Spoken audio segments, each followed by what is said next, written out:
Hello and welcome students in my video lecture series on the subject of botany, and in today's lecture we will discuss about the botany of class 11 and we will focus strictly on the topic that is pteridophytes. आज की date तक हमने क्या पढ़ा? हमने algae के बारे में पढ़ा कि स्टडी ऑफ एल्गी को हम एल्गोलॉजी बोलते हैं या स्टडी ऑफ एल्गी को हम फाइकोलॉजी भी बोलते हैं। उसके बाद हमने फंजाई पढ़ी, क्योंकि फंजाई जो है उसको प्लांट्स के साथ अक्सर बेशतर इंट्रोड्यूस किया जाता है because of A number of reasons, तो स्टडी ऑफ फंजाई को हम माइकोलॉजी बोलते हैं। उसके बाद हमने ब्रायोफाइट्स के बारे में पढ़ा, तो स्टडी ऑफ ब्रायोफाइट्स को हम ब्रायोलॉजी बोलते हैं।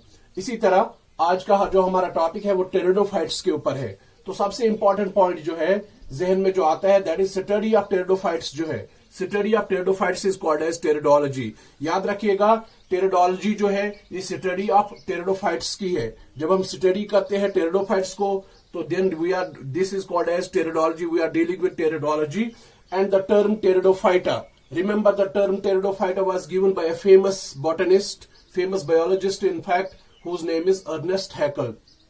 There was a scientist whose name is Ernest Haeckel, and it is this Ernest Haeckel who has also proposed the term Protista.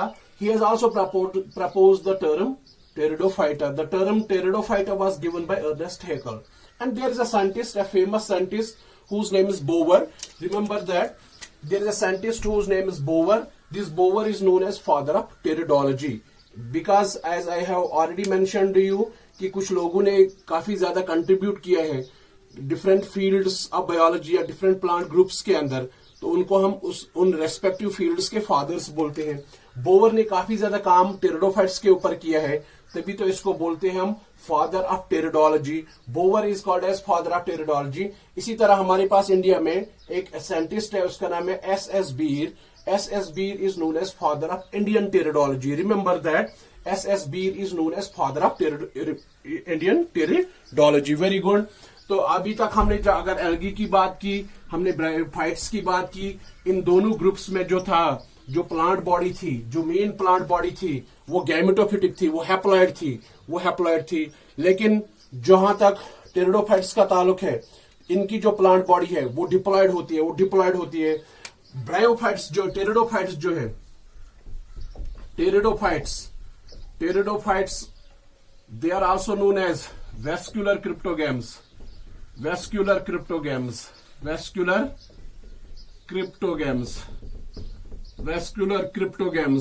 ये क्रिप्टोगैम्स है, लेकिन इनमें वेस्क्यूलर बंडल्स है। सबसे पहले दुनिया में जो प्लांट्स आए जिनके पास वेस्क्यूलर बंडल्स होते हैं, vascular plants are having vascular bundles, जिनके अंदर क्या है, वेस्क्यूलर बंडल्स है। Vascular bundle means presence of xylem for conduction of water and presence of phloem for conduction of food material. This is for conduction of water and this is for conduction of food materials. मैंने आपको पिछले class में बताया bryophytes are the first land plants, but they are not the successful land plants. इसीलिए हमने बताया because they frequently require water for the process of reproduction. One point. Second point is that they do not have xylem and phloem for conduction of water and food materials respectively. It is the Pteridophytes which are the first plants which bear vascular bundles, the xylem and phloem. Xylem is responsible for conduction of water and phloem is responsible for translocation of the food materials. That is why these Pteridophytes, they are commonly called as vascular cryptogams, and these Pteridophytes are the first successful land plants. They are the first successful land plants. एक हो गया Bryophytes, they are the first land plants, but Pteridophytes are the first successful land plants because they have all those structures which are required for a plant to grow on land. That is why they are the first successful land plants. I repeat the term, the Pteridophytes, they are called as first successful land plants because they possess all those structures which a land plant should have, particularly in terms of vascular bundles, the xylem and phloem. Pteridophytes are the first plants which possess vascular bundles. That is why they are also called as vascular cryptogams. That is why they are also called as first successful land plants. Xylem is meant for conduction of water. आप जानते हैं phloem is responsible for conduction of food materials. तो मैंने आपको बताया algae bryophytes का जो ताल्लुक था, उनकी जो प्लांट बॉडी थी वो गैमेटोफिटिक थी, हैप्लॉइड थी। यहां पे अगर देखा जाएगा the main plant body of bryophytes of pteridophytes, the main plant body of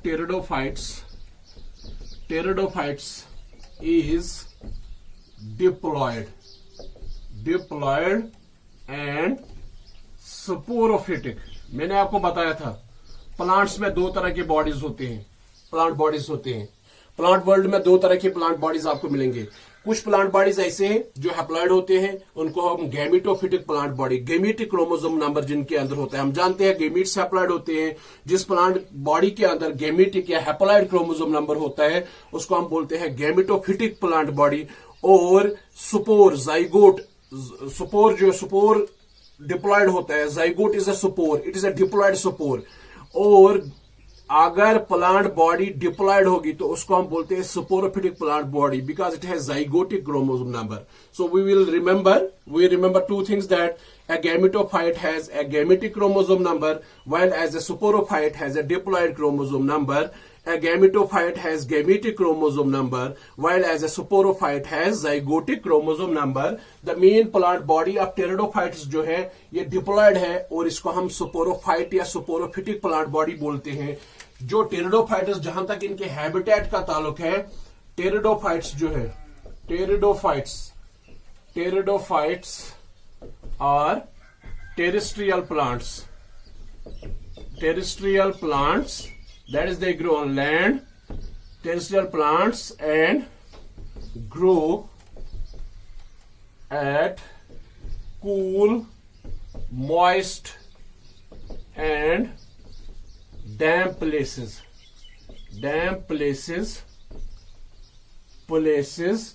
and may even grow in sand। Remember, जितने भी टेरिडोफाइट्स है ये टेरेस्ट्रियल प्लांट्स है। अक्सर बेशतर टेरिडोफाइट्स जो है वो टेरेस्ट्रियल प्लांट्स है, वो लैंड प्लांट्स है। लैंड के ऊपर ये कूल, मॉइस्ट और डैम्प प्लांट्स प्लेसेस के ऊपर ग्रो करते हैं। याद रखना, कूल प्लेसेस पे, मॉइस्ट प्लेसेस पे और डैम्प प्लेसेस पे ये ग्रो करते हैं। और pteridophytes even they can grow in sand, they can grow in desertic conditions, but remember that there are a few pteridophytes that are still aquatic. Remember, there are some pteridophytes that are aquatic. Some pteridophytes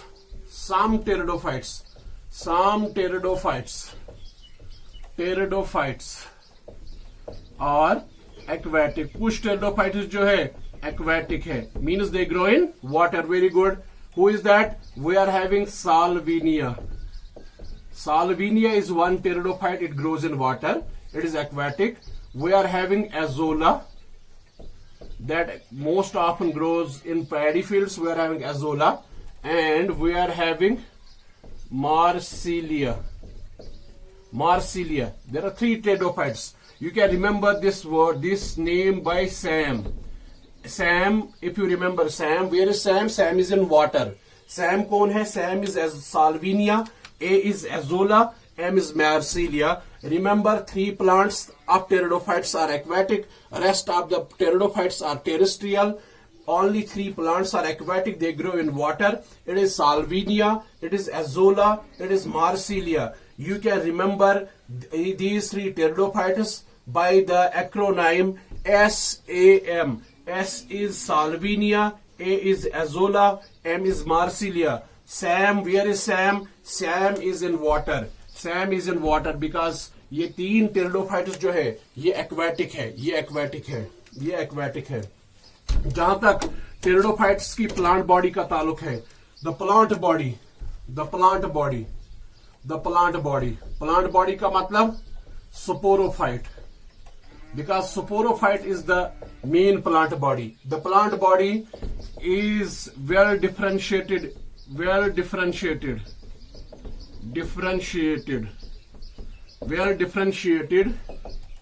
into true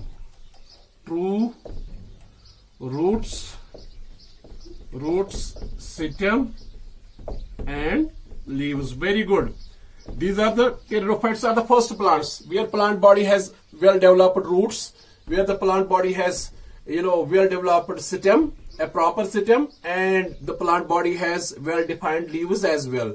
जहां तक bryophytes का ताल्लुक है वहां पे तो या तो प्लांट बॉडी थैलॉइड है या तो वहां पे प्लांट बॉडी लीफी है. हमने देखा अक्सर बेशतर लिवरवर्ट्स में थैलॉइड प्लांट बॉडी और अक्सर बेशतर जो मॉसेस है उनकी जो प्लांट बॉडी है वो लीफी है. लेकिन जहां तक टेरिडोफाइट्स का ताल्लुक है, टेरिडोफाइट्स की जो प्लांट बॉडी है वो डिफरेंशिएट हुई है. टेरिडोफाइट्स की प्लांट बॉडी के अंदर प्रॉपर रूट्स है, प्रॉपर सिस्टम है और प्रॉपर लीव्स है. सो इसीलिए the plant body, the sporophytic plant body is well differentiated into true roots, true system and true leaves.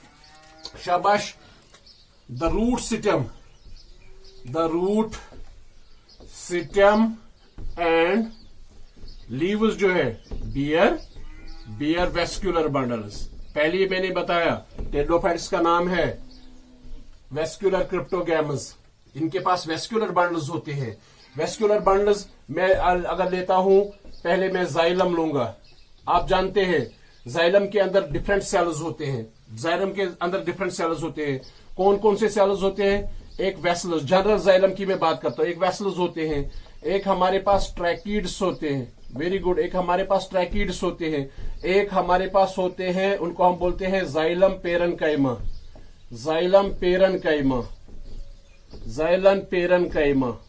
एक हमारे पास होते हैं जाइलम फाइबर्स.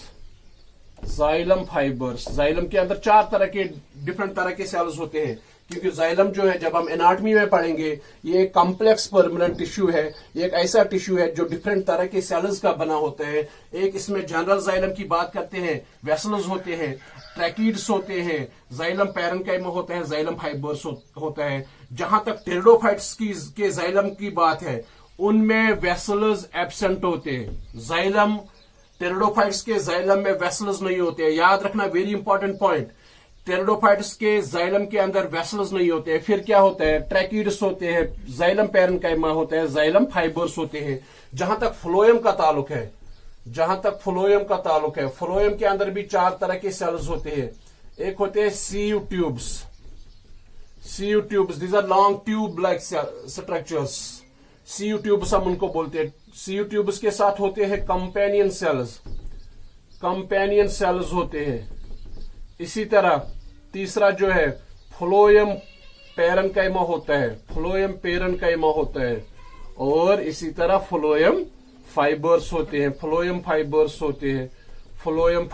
होते हैं. लेकिन जहां तक टेरिडोफाइट्स के फ्लोएम का ताल्लुक है, ना तो सीयू ट्यूब्स होते हैं ना तो कंपेनियन सेल्स होते हैं. याद रखना, जो फ्लोएम है टेरिडोफाइट्स के अंदर है उसमें ना तो सीयू ट्यूब्स होते हैं ना तो कंपेनियन सेल्स होते हैं. लेकिन सीयू ट्यूब्स के बदले सीयू सेल्स होते हैं. याद रखना, मैंने आपको बताया कि जो टेरिडोफाइट्स की प्लांट बॉडी है, स्पोरोफिटिक प्लांट बॉडी है, it's well differentiated into root system and leaves. और जो रूट सिस्टम और लीफ है इसके अंदर वेस्कुलर बंडल्स होते हैं. जहां तक जाइलम वेस्कुलर बंडल्स का ताल्लुक है, वेस्कुलर बंडल्स का मतलब जाइलम और फ्लोएम होता है. जहां तक जाइलम का ताल्लुक है, जाइलम के अंदर 4 तरह के सेल्स होते हैं, वेसल्स होते हैं, ट्रैकीड्स होते हैं, जाइलम पेरेनकाइमा होता है, जाइलम फाइबर्स होते हैं. लेकिन जहां तक टेरिडोफाइट्स के जाइलम का ताल्लुक है इसके अंदर वेसल्स नहीं होते, वेसल्स एब्सेंट होते हैं. और इसी तरह जो फ्लोएम है, फ्लोएम के अंदर भी 4 तरह के सेल्स होते हैं. सीयू ट्यूब्स होते हैं, कंपेनियन सेल्स होते हैं, फ्लोएम पेरेनकाइमा होता है, फ्लोएम फाइबर्स होते हैं. लेकिन जहां तक टेरिडोफाइट्स के फ्लोएम का ताल्लुक है, सीयू ट्यूब्स के बदले सीयू सेल्स होते हैं. Sieve cells they do not show anastomosis. What is anastomosis? Anastomosis is end-to-end joining. This is one CU cell. This CU cell joins with another CU cell. It joins with another CU cell. It joins with another CU cell, and so forth, so on and so forth, to form a long tube-like structure. That tube-like structure is now called as CU tube. So CU cells form CU tube. In case of pteridophytes, there is no sieve tube, but there are sieve cells. There are individual sieve cells. It means that the sieve cells do not show anastomosis, means end-to-end joining. And companion cells are altogether absent. Phloem parenchyma is present. Phloem fibers are present. शाबाश, समझ आ गया होगा इतना. आगे बढ़ते हैं. जहां तक टेरिडोफाइट्स के लीव्स का ताल्लुक है, टेरिडोफाइट्स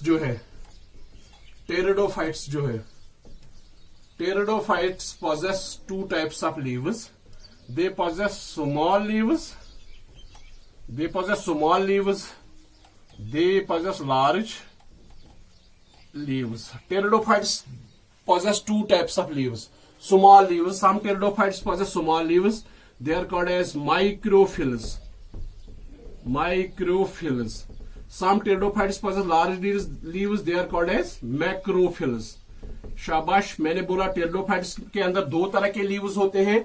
कुछ टेरिडोफाइट्स जो है उनके लीव्स छोटे होते हैं, स्मॉल लीव्स होते हैं. स्मॉल लीव्स का दूसरा नाम है माइक्रोफिल्स, उनको बोलते हैं. Phyll is another name for leaf, and for small we use the word micro. So microfill is another name for small leaves, and macro again, fill is leaf and macro is large. Large leaves are called as macrophylls. Where are small leaves present? Small leaves are present in Selaginella. Selaginella के अंदर small leaves होते हैं. Ferns, हमारे पास एक group of pteridophytes है, उनको हम बोलते हैं फर्न्स. याद रखना, एग्जाम्पल बहुत इंपॉर्टेंट है. Small leaves are called as microphylls, and microphylls are present in a pteridophyte. That pteridophyte is very famous, whose name is Selaginella. And large leaves, macrophylls, are present in a group of pteridophytes. Those group of pteridophytes, they are collectively called as ferns. तो हमने देखा pteridophytes के अंदर दो तरह के leaves होते हैं, छोटे लीव्स और बड़े लीव्स. छोटे लीव्स को हम माइक्रोफिल्स बोलते हैं. माइक्रोफिल्स Selaginella के अंदर पाए जाते हैं. जिन टेरिडोफाइट्स के अंदर स्मॉल लीव्स होते हैं उनको माइक्रोफिलस भी बोलते हैं. Microphyllous means the pteridophytes having microphylls, and जिनके अंदर large leaves होंगे उनको macrophylls भी बोलते हैं. macrophylls pteridophytes means pteridophytes having microphylls and macrophylls respectively. तो macrophylls आपको ferns के अंदर मिलते हैं. शाबाश. जहां तक टेरिडोफाइट्स का ताल्लुक है, टेरिडोफाइट्स जो है दे प्रोड्यूस स्पोर्स. टेरिडोफाइट्स की जो स्पोरोफिटिक प्लांट बॉडी है ये स्पोर्स बनाती है. They produce spores, and these spores are produced in special structures. Those structures are known as sporangia. आप जानते हैं, फंजे में भी मैंने काफी जिक्र किया. स्पोरेंजियो स्पोर्स है जो स्पोरेंजिया के अंदर बनते हैं. इसी तरह मैंने आपको बताया टेरिडोफाइट्स जो है ये स्पोर्स बनाते हैं, और ये स्पोर्स जो है ये स्पोर एक खास स्ट्रक्चर के अंदर बनते हैं, उसको हम स्पोरेंजिया बोलते हैं. फॉर एग्जाम्पल, ये मेरे पास एक स्ट्रक्चर है, मैं कहता हूं ये स्ट्रक्चर जो है इसके अंदर स्पोर्स बनते हैं. ये सारे जो सर्कल मैंने इसके अंदर बनाए ये स्पोर्स है, और इस स्ट्रक्चर के अंदर ये स्पोर्स बन गए. ये स्ट्रक्चर जो है इसको हम बोलते हैं स्पोरेंजिया. एक ऐसा स्ट्रक्चर है जिसके अंदर क्या बनते हैं? स्पोर्स बनते हैं. स्पोरेंजिया एक ऐसा स्ट्रक्चर है जिसके अंदर स्पोर्स बनते हैं. ये मैंने आपको बताया, ये आर्क जैसा, ये सर्कल जैसा स्ट्रक्चर जो मैंने बताया ये स्पोरेंजिया है. इस स्पोरेंजिया के अंदर छोटे छोटे स्पोर्स बनते हैं, काफी सारे छोटे छोटे स्पोर्स बनते हैं. वही मैंने बोला टेरिडोफाइट्स स्पोर्स बनाती है. Sporophytic plant body of pteridophytes produces spores. Spores are produced in special structures. Those structures are called as sporangia. Sporangia जो है sporangia are born or produced on leaves, and such leaves are known as, क्या बोलेंगे, पोरोफिल्स. such leaves are ऐसे leaves जिनके ऊपर सुपोरेंजिया लगते हैं, मैं यहां पे लिखूंगा सुपोरोफिल्स. सुपोरोफिल्स बेसिकली क्या है? दीज आर बेसिकली लीव्स ये बेसिकली लीव्स है, लेकिन इनकी खास बात क्या है, बियरिंग सुपोरेंजिया। सुपोरेंजिया मैं आपको यहाँ पे डायग्राम दिखाऊंगा। ये हमारे पास लीव्स है टेरिडोफाइट्स के, ये लीव्स है, ये लीव्स है टेरिडोफाइट्स के, ये लीव्स है टेरिडोफाइट्स के। ये देखिए ये छोटे छोटे स्ट्रक्चर्स मार्जिन्स पे बन गए। ये छोटे छोटे स्ट्रक्चर्स जो है ये सुपोरेंजिया है, ये सुपोरेंजिया है, ये सुपोरेंजिया है, ये सुपोरेंजिया है, ये सुपोरेंजिया है। लीव्स के ऊपर सुपोरेंजिया लग गए। जब लीव्स के ऊपर सुपोरेंजिया बनते हैं तो ऐसे लीव्स को आप इन लीव्स को हम बोलते हैं हम सुपोरोफिल्स। ये आप सुपोरोफिल्स है। सुपोरोफिल्स का मतलब सुपोरोफिल्स आम लीव से डिफरेंट है बिकॉज ये फर्टाइल लीव्स भी कहलाते हैं। ये फर्टाइल लीव्स भी कहलाते हैं। फर्टाइल लीव्स इसीलिए कहलाते हैं क्योंकि इनके ऊपर सुपोरेंजिया लगते हैं। सुपोरेंजिया के अंदर फ्यूचर में जब डिविजन्स हो जाएंगे, मियोटिक डिविजन्स हो जाएंगे तो सुपोर्स बनेंगे, हैप्लॉइड सुपोर्स बनेंगे। फिलहाल आप याद रखेंगे टेरिडोफाइट्स के अंदर सुपोर्स बनते हैं। वो सुपोर्स एक खास स्ट्रक्चर के अंदर बनते हैं, उसका नाम है सुपोरेंजिया। ये सुपोरेंजिया जो है ये लीव्स के ऊपर लगते हैं। ये सुपोरेंजिया जो है ये लीव्स के ऊपर लगते हैं, लीव्स के ऊपर बनते हैं और ऐसे लीव्स को हम बोलते हैं सुपोरोफिल्स। सिंपली याद रखना है सुपोरोफिल्स जो है लीव्स बेयरिंग सुपोरेंजिया।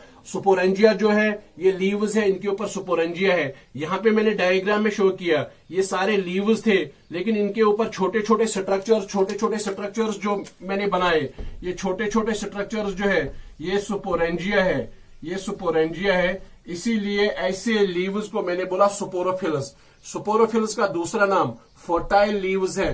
क्वेश्चन आ सकता है नीट में, which one of the following is a fertile leaf in pteridophytes? Which one of the following is a fertile leaf in pteridophytes?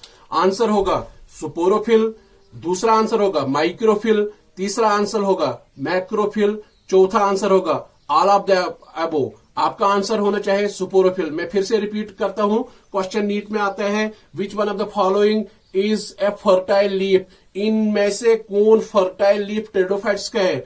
पहला ऑप्शन सुपोरोफिल है, दूसरा ऑप्शन माइक्रोफिल है, तीसरा ऑप्शन मैक्रोफिल है, चौथा option all of the above है। All of the अबो गलत है, मैक्रोफिल गलत है, माइक्रोफिल गलत है, सुपोरोफिल जो सही आंसर है। सुपोरोफिल सही आंसर है। ये जो सुपोरेंजिया है, ये जो सुपोरोफिल्स जो है, सुपोरोफिल्स क्या है? सुपोरोफिल्स, हाँ ये लीव्स है, इनके ऊपर क्या लगते हैं? सुपोरेंजिया। बिल्कुल सुपोरेंजिया, सुपोरोफिल्स हम बोलते हैं। Leaves bearing sporangia, they are called as sporophylls. Sporophylls get organized and united to form compact structures known as cones or स्ट्रोबलाई। मैंने जो आपको क्लास लेक्चर नोट्स दिए हैं वहां पे भी मैंने ये पॉइंट्स लिखे हैं, तो आपके लिए मैं रिपीट करता हूं पॉइंट्स। कुछ टेरिडोफाइट्स में, सभी टेरिडोफाइट्स में नहीं, इन सम टेरिडोफाइट्स, अक्सर बेशतर टेरिडोफाइट्स में सुपोरेंजिया लीव्स के ऊपर होते हैं। सुपोरोफिल्स अलग अलग सुपोरोफिल, ये एक सुपोरोफिल है, ये दूसरा सुपोरोफिल है, ये तीसरा सुपोरोफिल है, ये चौथा सुपोरोफिल, अलग अलग सुपोरोफिल्स है। लेकिन कुछ टेरिडोफाइट्स के अंदर क्या होता है कि जो सुपोरोफिल्स जो है वो यूनाइट हो जाते हैं, वो ऑर्गेनाइज हो जाते हैं, वो एक दूसरे के साथ जुड़ जाते हैं, एक कंपैक्ट स्ट्रक्चर बनाते हैं। ये एक सुपोरोफिल, आप मेरे हाथ की 5 उंगलियां समझ लीजिए, ये 5 सुपोरोफिल्स है। This is one sporophyll, this is one sporophyll, this is one sporophyll, this sporophyll, this is sporophyll. What happens, all these sporophylls in some pteridophytes unite and form a compact structure. That compact structure is known as cone. It is known as cone or it is known as strobili. It is known as cone or it is known as strobili. Remember, when sporophylls join together to form a compact structure, such structures are known as cones or strobili. And remember, very important point from Neet point of view, I will show you here. There is a pteridophyte whose diagram is given in your textbook. That pteridophyte is known as equisetum. Equisetum है pteridophyte. उसके top पे आप देखोगे इस तरह का structure बना है, इस तरह का स्ट्रक्चर टॉप पे, एपेक्स पे. There is a conical structure form. A conical structure is formed. This conical structure is formed by the union of, remember this structure is formed by the union of a number of sporophylls. Those sporophylls in turn bear sporangia, and this structure is known as strobili or strobilus, or this is also called as cone. So what is a strobilus or a cone in pteridophytes? It is a compact structure. It is a club-shaped structure formed by the union of a number of sporophylls. But it is not a universal case in all pteridophytes, but it is reported in some pteridophytes. As I have pointed out here, in some pteridophytes, sporophylls get organized and united to form a compact structure known as cones or strobili. And these cone formation or strobili formation takes place in two pteridophytes. One is equisetum, another is Selaginella. Another is Selaginella. Remember, there are two pteridophytes. One is equisetum, another is Selaginella, where you will find the presence of, what is called as strobili, where you will find the presence of strobili, where you will find the presence of strobili, formed by the union of a number of sporophylls. So ये point आपको समझ आ गया होगा. ई सुपोरेंजिया जो है, ई सुपोरेंजिया has, इसके अंदर क्या है? सुपोर मदर सेल्स. ऐसे सेल्स जिनसे फ्यूचर में क्या बनेगा? सुपोर बनेगा. ऐसे सेल्स को हम बोलते हैं सुपोर मदर सेल्स. तो मैंने आपको बताया टेरिडोफाइट्स की जो प्लांट बॉडी है, सुपोरोफिटिक प्लांट बॉडी है, वो डिप्लॉयड थी. वहां पे ही सुपोरेंजिया लग गए. वो भी क्या डिप्लॉयड स्ट्रक्चर्स है. डिप्लॉयड स्ट्रक्चर इस सुपोरेंजिया के अंदर सुपोर मदर सेल्स है. अगर सुपोरेंजिया डिप्लॉयड है, सुपोर मदर सेल्स भी क्या होंगे? उसके सेल्स भी क्या होंगे? डिप्लॉयड होंगे. ये सुपोर मदर सेल्स फ्यूचर में ये meiosis, they undergo meiosis to produce spores. Remember, and these spores, if they are, because they are formed as a result of meiosis, then they are haploid. So each sporangia has spore mother cells. Sporangia is a diploid structure because it is produced on sporophytic plant body. Sporangia has spore mother cells. Spore mother cells are also diploid. These spore mother cells undergo meiosis, the reductional division, where reduction in chromosome number takes place to form spores. Spores are haploid structures. Spores in pteridophytes, there are two types. Pteridophytes produce two types of spores. Homospores, or they produce heterospores. Homospores. Bryophytes, pteridophytes produce two types of spores: homospores and heterospores. Homospores means all spores produced inside a sporangia are uniform in size. Uniform means are equal in size. All spores are alike. सभी spore जो है एक जैसे है. कोई बड़ा, कोई size के एतबार से कोई फर्क नहीं है. जब टेरिडोफाइट्स, अगर किसी टेरिडोफाइट के अंदर स्पोर्स बनते हैं, वो सारे स्पोर्स एक ही तरह के होते हैं. उस टेरिडोफाइट को हम बोलते हैं ऐसे स्पोर्स को हम बोलते हैं होमोस्पोर्स, और उस टेरिडोफाइट को हम बोलते हैं होमोस्पोरस टेरिडोफाइट, बिकॉज उस टेरिडोफाइट के अंदर, जिसके अंदर होमोस्पोर्स बनते हैं, एक ही तरह के स्पोर्स बनते हैं, यूनिफॉर्म साइज के स्पोर्स बनते हैं, उसको हम बोलते हैं होमोस्पोरस टेरिडोफाइट्स. मेजॉरिटी, याद रखना, मेजॉरिटी ऑफ टेरिडोफाइट्स,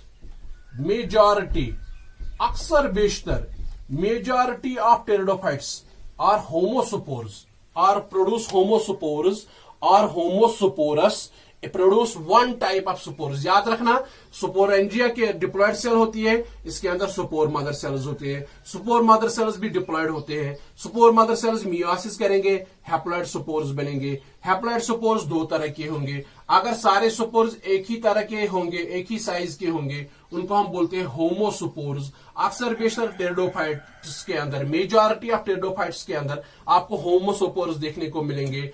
हेटेरोस्पोर्स क्या होते हैं? Spores that differ in size. हमारे पास छोटे स्पोर्स होंगे, स्मॉल स्पोर्स होंगे, हमारे पास लार्ज स्पोर्स होंगे। स्मॉल स्पोर्स को हम बोलेंगे माइक्रोस्पोर्स, माइक्रोस्पोर्स। लार्ज स्पोर्स को हम आप क्या बोलोगे? मैक्रोस्पोर्स। अगर कोई टेरिडोफाइट स्पोर्स बनाता है, टेरिडोफाइट स्पोर्स बनाता है, लेकिन आपको दिखते हैं कुछ स्पोर्स जो है, कुछ स्पोर्स आपको छोटे दिखते हैं, छोटे, कुछ स्पोर्स जो आपको बड़े दिखते हैं, ऐसे स्पोर्स को हम बोलते हैं heterospores, because some spores are small, some spores are large. Small spores are known as microspores and large spores are known as macrospores, मैक्रोस्पोर्स।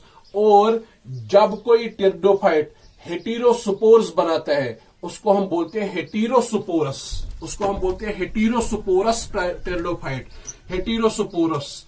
अगर कोई टेरिडोफाइट, पीस टेरिडोफाइट होमोस्पोर बनाता है, होमोस्पोर, होमोस्पोर बनाता है, उसको हम बोलते हैं होमोस्पोरस, होमोस्पोरस टेरिडोफाइट। अगर कोई टेरिडोफाइट हमारे पास हेटेरोस्पोर बनाता है, हेटेरोस्पोर्स बनाते हैं, तो ऐसे टेरिडोफाइट को हम बोलते हैं हेटेरोस्पोरस टेरिडोफाइट। ऐसे टेरिडोफाइट को हम बोलते हैं हेटेरोस्पोरस टेरिडोफाइट। मैंने आपको बताया अक्सर बेशतर प्लांट्स जो है टेरिडोफाइट्स के, वो होमोस्पोरस है। फिर हेटेरोस्पोरस टेरिडोफाइट कौन है? हेटेरोस्पोरस कहां पे बनते हैं? हेटेरोस्पोर्स हमारे पास बनते हैं सिलाजिनिला, सिलाजिनिला के अंदर। हेटेरोस्पोर्स हमारे पास बनते हैं साल्विनिया के अंदर, साल्विनिया के अंदर। शाबाश। The production of the phenomenon of production of heterospores, heterospores is known as heterospory, heterospory. Question आ सकता है, heterospory it is the phenomenon. ये वो प्रोसेस है, ये वो अमल है जिसके दौरान या जिसके दौरान टेरिडोफाइट्स हेटेरोस्पोर्स बनाते हैं। Heterospory, simply the production of heterospores is known as heterospory. Heterospory पहली बार, सबसे पहली बार heterospory was reported in a pteridophyte that is known as Selaginella. This is most famous pteridophyte, and afterwards this was also reported in Salvinia. Selaginella और Salvinia दो ऐसे pteridophytes हैं जहां पे आपको हेटेरोस्पोर्स देखने को मिलेंगे। अक्सर बेशतर टेरिडोफाइट्स का जहां तक ताल्लुक है, वो एक ही तरह के स्पोर बनाते हैं, वो होमोस्पोर्स कहलाते हैं, वो होमोस्पोर्स कहलाते हैं। और एक ही तरह के स्पोर्स को हम होमोस्पोर्स बोलते हैं, होमोस्पोर्स बोलते हैं। हमारे पास क्या है? ये स्पोर है। अब स्पोर जो है ये हैप्लॉइड है। स्पोर जो है ये जर्मिनेट करेगा, जर्मिनेट करेगा, बनाएगा एक small multicellular green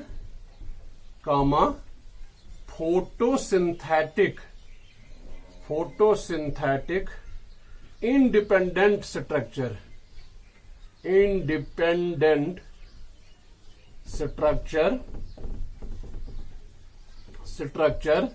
known as prothallus. Remember, मैंने ये सारी कहानी क्यों बताई? मैं आपको कहता हूं ये स्पोर्स जो है, चाहे होमोस्पोर्स हो या हेटेरोस्पोर्स हो, ये जर्मिनेट करते हैं, they germinate and they form a structure, that structure is called as prothallus. This structure is called as prothallus.